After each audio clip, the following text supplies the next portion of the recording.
नमस्कार। आज बात करेंगे बिहार की मुख्यमंत्री नीतीश कुमार की। इनको सुशासन बाबू भी कहा जाता है। अभी हाल में ही भारतीय जनता पार्टी के नेता टुन्ना पांडे नीतीश के खिलाफ लगातार बयानबाजी कर रहे थे।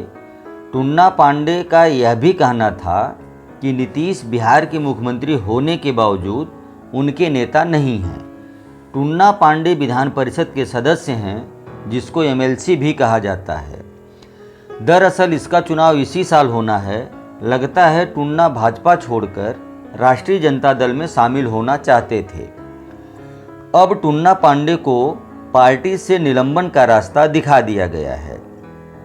दरअसल समस्या केवल टुन्ना पांडे नहीं हैं, इनके जैसे बहुत सारे नेता अब नीतीश को वह मान सम्मान नहीं देते हैं जो कभी नीतीश को मिलता था। उसकी दो वजहें हैं। पहली वजह यह है कि नीतीश कुमार भाजपा छोड़कर राष्ट्रीय जनता दल यानी लालू के साथ चले गए थे और चुनाव में जीत हासिल किए थे, लेकिन यह साथ बहुत जल्द ही समाप्त हो गया और नीतीश फिर से भाजपा में शामिल हो गए हैं, जिससे नीतीश का सम्मान कम हो गया और एक दल बदलू नेता की छवि बन गई है।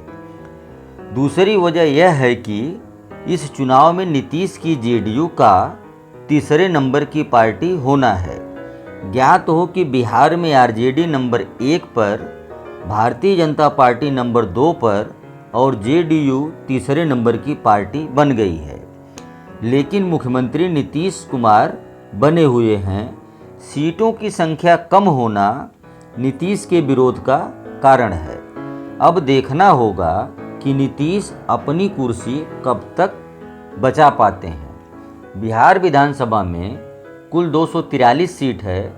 अब देखते हैं कि बिहार में एनडीए और महागठबंधन की क्या स्थिति है। एनडीए के पास 125 सीट है, जिसमें बीजेपी की 74, जेडीयू 43, जीतन राम मांझी का हिंदुस्तान अवाम मोर्चा यानी कि हम 4, मुकेश साहनी की विकासशील इंसान पार्टी या वीआईपी 4, कुल मिलाकर 125 सीट होती है। अब देखते हैं महागठबंधन के पास 110 सीट है, जिसमें आरजेडी 75, कांग्रेस 19, सीपीआई-एमएल 11, सीपीआई-एम 3 और सीपीआई की 2 सीट, सब मिलाकर 110 सीट। यहाँ तक लगता है कि एनडीए की सरकार मजबूत स्थिति में है और महागठबंधन 15 सीट कम है, लेकिन ऐसा नहीं है। यहाँ पर अदर की भूमिका बहुत महत्वपूर्ण है, जो इस प्रकार है। निर्दलीय 1 विधायक जिसका नाम सुमित सिंह है, एलजेपी की 1, बीएसपी की 1 और एआईएमआईएम की 5, सब मिलाकर 8 सीट। इसमें एआईएमआईएम का महागठबंधन में जाना तय है। वहीं बीएसपी और एलजेपी का झुकाव भी महागठबंधन की तरफ ही है। महागठबंधन के पास 110 और 8 कुल मिलाकर 118 सीट होती है।